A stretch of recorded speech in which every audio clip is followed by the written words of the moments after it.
Look, Russia knows very well that if they threaten the use of nuclear weapons, it's going to scare a lot of people. And no doubt it is frightening, the idea of using nuclear weapons.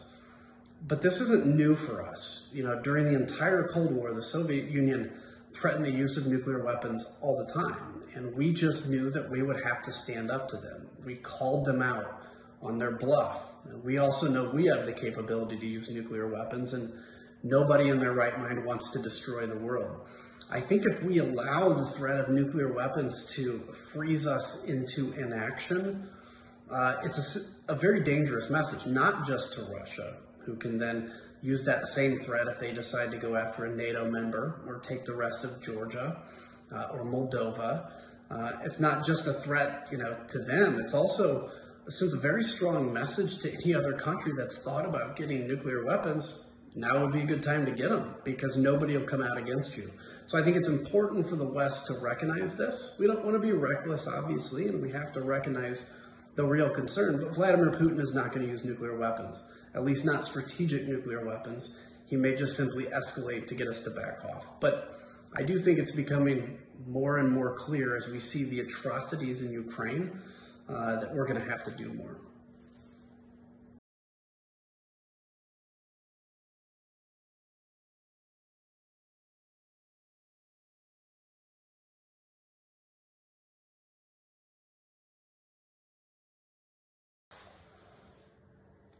Look, I think there's going to be a lot of, attention given to those members of Congress that are somehow Russian sympathetic. I think it's very important to note that there's not many. And when it comes to the hundreds of people in Congress or in the Senate, very much there's strong support for Ukraine. But I do think, having that group of folks that can look at somebody like Vladimir Putin and be defensive, to me, that's frightening. To me, that's something that should never exist in the U.S. At all. But it is what it is. They're vastly outnumbered at this moment. What we need to make sure is that we continue to get this support forward to Ukraine. That bureaucracy, and I know, you guys are familiar with bureaucracy, that bureaucracy doesn't get in the way of getting the stuff we need to Ukraine. Look, Ukraine is fighting this fight for all of us. And while I wish NATO would intervene and do more, given that they're not, we have to make sure that Ukraine has everything they need.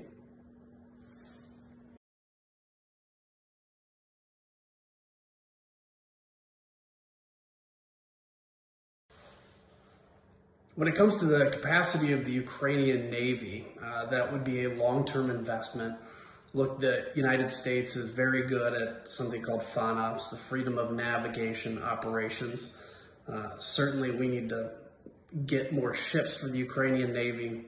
Understand that the Ukrainian Navy will have to play a very important role in the Black Sea in the future. We've seen Russia basically shut down Black Sea access.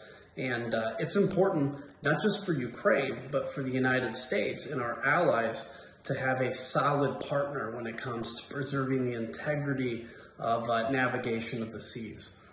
Again, this is something that I think probably will certainly have to wait till the end of the war, but something that we should partner with Ukraine to make sure we modernize their Navy and have a solid partner in the Black Sea. The other thing is, again, the anti-shipping missiles. The ability to defend your coast is very important.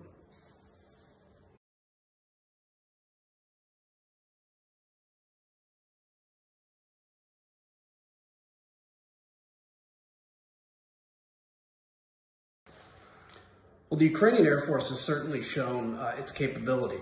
What it needs now is the equipment. As we've seen with the land forces, their ability to move agilely, quickly, in small teams, residual and resistant command and control, which obviously the Russians have very much struggled with. We can modernize the Ukrainian Air Force. At this point, Ukraine is still flying Soviet-era weapons and Soviet-era airplanes, and that's obviously an issue.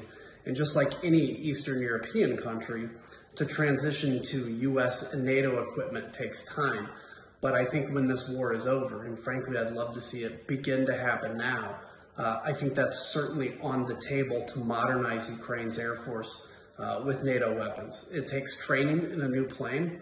As a pilot myself, if I can know how to fly all I want, I can know how to fight in combat, but I still have to go through the process of learning a new aircraft and learning its weapon systems. So now may not be the time to do that, but certainly when this war is won, the U.S. should be looking to partner with Ukraine and the Ukrainian Air Force.